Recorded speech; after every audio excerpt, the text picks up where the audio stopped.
In this video, I'm going to replace the boot lid wires. These are the support cables that prevent the boot from coming all the way down.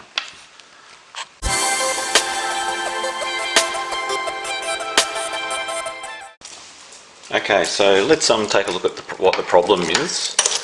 Let's unlock this. So the straps that I've got on there, one of them actually failed and broke. So I just did like a makeshift repair on that for now, just so I could get the replacements. But what it actually is, it's the actual the metal, the cast metal that it's made out of.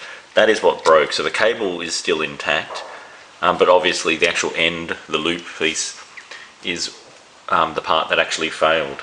So I only need to replace one of them. I bought them as a pair. You may be able to get them individually, but one side's still fine. So we're obviously only just going to change the broken one. So I'll just talk you through the process of what I actually need to do. So this actual end here is bolted on. So behind here, I just have a bolt that uses one of those nylon locking nuts to hold that one in place. So obviously I've got to undo that. There's very little room to get a spanner behind there. And then this head is just a Phillips head screw. Hopefully I don't have to go to the hassle of moving the fuel tank, but I'll try giving that a go. I should be able to get a small spanner under there easily. That shouldn't be an issue. And then of course this end here, just push the rubber down, I can get to the screw head there.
Okay, so there we go. That's the finished product now, so that's nice and secure. The tension sort of feels about the same on both of them. So that seems nice. And just the reason why it did actually break, it's because when I opened this up, I just let it drop.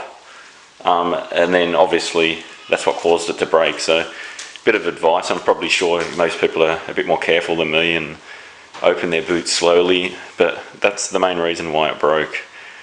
I've pointed out in this in one of my older videos before about the boot. So you'll notice the license plate is on a flap, and that can move down. The reason for that, it's so you can actually legally drive with that boot flap open, and then have something large like a big suitcase in the back. Not that I'll actually do that, but that's the design of it. It's meant to be like that. Okay, so I will leave it there. Thanks for watching the video. At least you know you may, or depending on how you've fixed that in, you may or may not remove the fuel tank. It just depends. But I was able to do it without removing the fuel tank, so that was good. I'll leave it there. Thanks for watching my videos.